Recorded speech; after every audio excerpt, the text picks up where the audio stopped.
Offer आली म्हणजे phone आलाय असं म्हणायचंय का तुम्हाला? फोन आलाय का त्यांनी फोन केलाय ते बघा अगोदर. आणि शेवटी ते काय करू शकतं?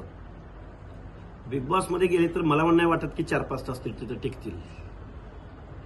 आणि बिग बॉस संपल्यानंतर त्यांचा एक चेहरा बनलेला असेल. मग आम्ही गावगाड्यामध्ये जो आमचा तमाशा असतो ना, मी 1-2-4 तमाशाच्या लोकांना पत्र पाठवीन. बिग बॉस मधला एक माणूस तुमच्या तमाशामध्ये याला स्थान द्या, सोंगाड्या द्या, ढोलचीवाला द्या किंवा काही द्या, हे मी शिफारस करेन मी 4 तमाशा कलावंतांना. कारण याचं काम वरिष्ठ सभागृहात ज्याची निवड झाली, हा पर्सनल काय काय उद्योग करतो आणि मला किती त्रास दिला या माणसानं. आताच्या ज्या काही गोष्टी घडामोडी घडतायत त्याचा मास्टरमाइंड हा अजितदादा पवारांचा वरिष्ठ सभागृहातला आमदार आहे.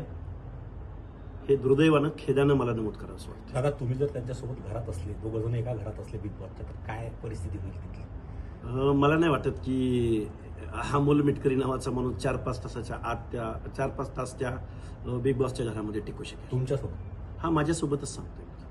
कारण सार्वजनिक जीवनात काम करत असताना खूप संयमानं, खूप सचोटीनं, खूप एथिक्सनं, खूप व्हॅल्युएबल वेळ सार्वजनिक जीवनात आपलं वर्तन असलं पाहिजे. ते हे टुकार आहे एकदम. गावातला एखादा टुकार बॅकबेंचर पोरगा असतो ना, अडल्ट एज मधला, तशा पद्धतीचं वर्तन असतं या माणसाचं. आणि अजितदादानं त्याला जबाबदारी काय दिली तर वरिष्ठ सभागृहात जबाबदारी दिली. अशा टुकार पोराला वरिष्ठ सभागृहात जबाबदारी दिली होती, काय करणार? कावळ्याच्या हाती दिला कारभार आणि डॅश डॅश डॅश भरला दरबार.